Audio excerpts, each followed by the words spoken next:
Hi guys, welcome to Econ Masters. So in this video, I'm going to cover the first part of the AQA microeconomics specification, which is including the nature and purpose of economic activity, so scientific methodology in economics, positive and normative statements, value judgments and decision making, the economic problem, and factors of production, economic agents, PPF, shifts in the PPF, and then the specific exam structure you're going to need to answer that you're going to need for the exam.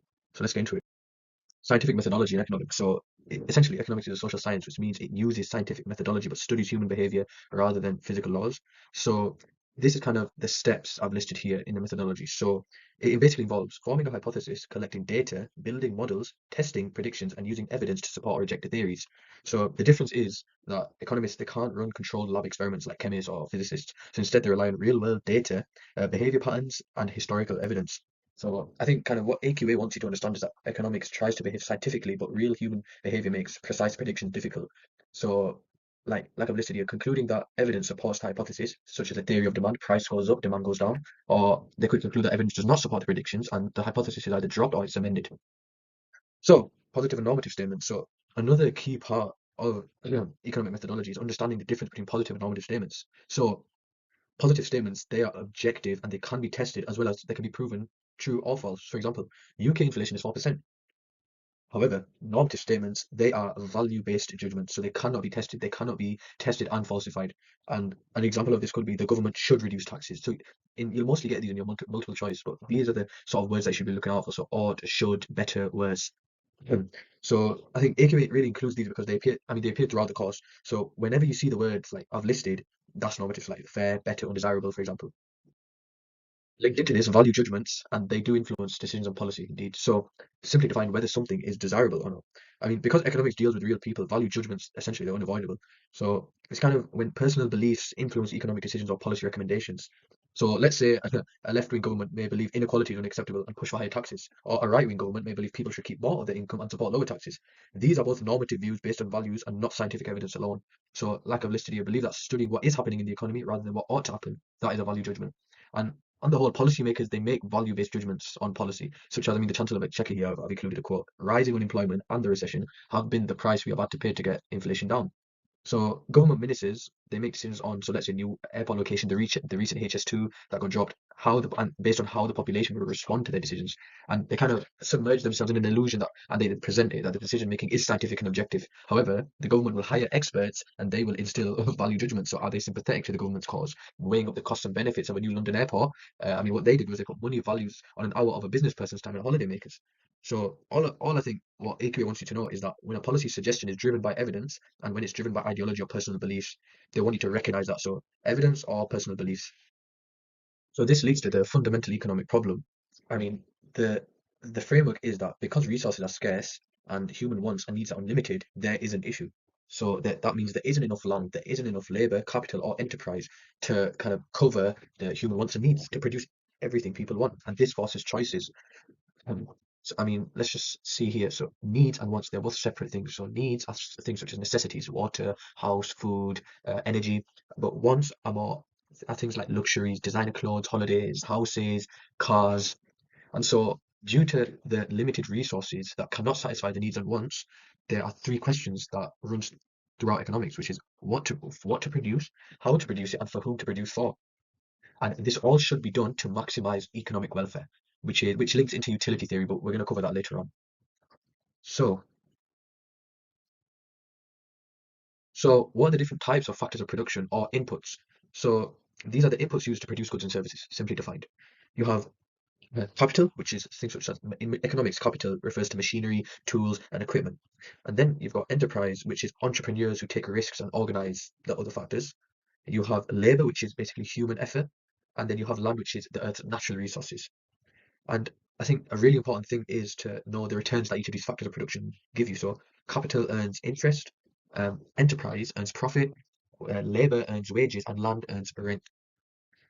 So for some real life applications, you have the labor force, which basically it includes those capable to work but do not work, unemployed, or those who are not in paid employment but provide a service, human capital. So these are the latest figures. So from October 2025, the unemployment rate, I mean, is very high at 5%.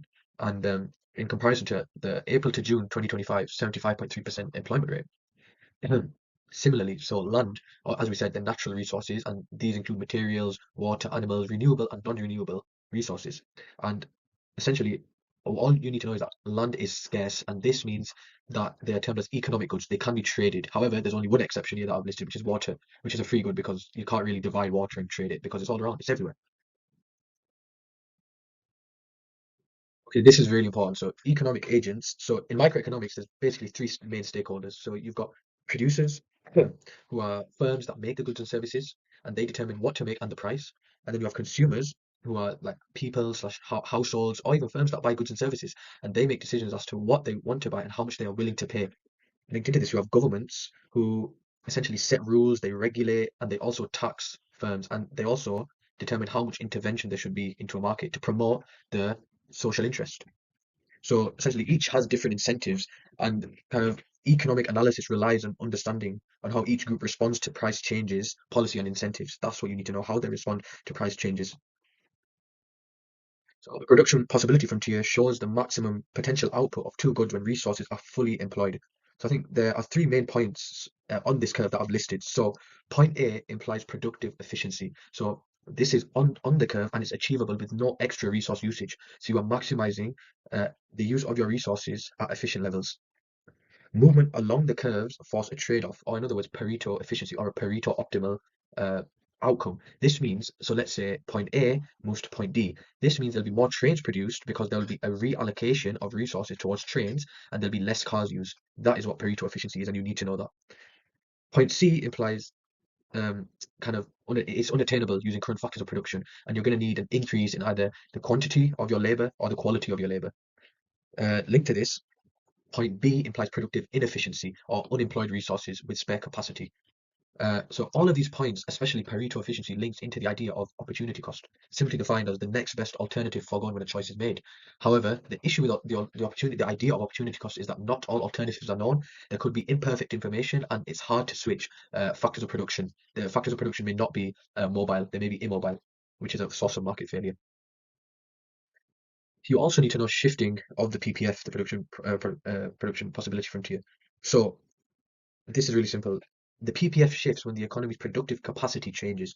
So this is a use of a little acronym, Q squared cell, and this implies improvements in the quantity and or quality of your factors of production causes the PPF to shift outwards, and this implies economic growth. So whenever the PPF shifts outwards, it means there's been an increase in. I mean, this you can use it on a. It's a synoptic diagram. You can use it on a macro scale or even a micro scale. But as this is micro, it's basically an outward shift, and it implies there's been improvement in technology, more capital investment, improved productivity, higher immigration, leading to high quantity of labours or new resource discoveries.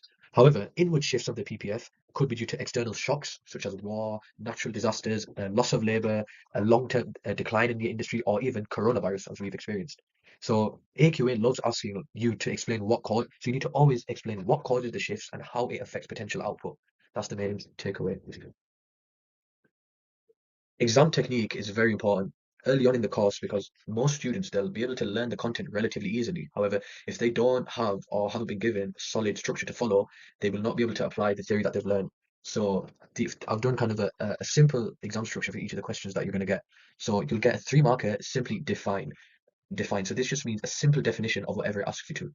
And then you'll get a four marker extract question. Whenever you get an extract question, you should define anything, any definitions that you can spot, but also comment on the high points and the low points if it asks about comparisons. It's linked to this, you'll get a four marker, draw a diagram. So with the diagrams, they should be half a page long, label axes, and you should shift if it gives you any signs that there has been a shift in either demand via population increases or advertising improvements. And then the 10 marker explain questions, you should have a paragraph simply on defining. And then secondly, you need one to two strong points with three to four chains of analysis. So chains of analysis are things like this leads to, this means that, in effect, moreover, furthermore. So you need either 2 points and then you also should add a diagram. But it should be stressed that in the 10 markers, you should not evaluate or add any judgment in either of them. There should be no however, on the contrary. stuff like that. And finally, for the 25 mark evaluate questions, so essentially you can get two different types of 25 markers. You can get one which is discuss, as for example, discuss policies the government can use to rectify the issue of pollution. So that example is asking you to discuss a range of policies. As I said, you discuss more than one policy. So it's the same sort of thing. So you have one paragraph with the definitions and you identify the issues and kind of the solutions. So you need a thesis statement. And then you always start your paragraphs with these starters. On the one hand, you state your first policy, and then there's three things: your analysis, which is 3 to 4 chains of analysis, and then you apply it to the extract, and then you evaluate it. Same again, you do on the other hand, you discuss another policy, and then you analyze it, you apply it, and you evaluate it. And then crucially, you need to bring balance in, because in the 25 markets, evaluation is marked quite heavily. So, for example, but the problem with policy 2 is you evaluate. And then you give your final conclusion, which is you answer it, what policy is best, you justify it, but then you say what are the dependencies and the most important factor.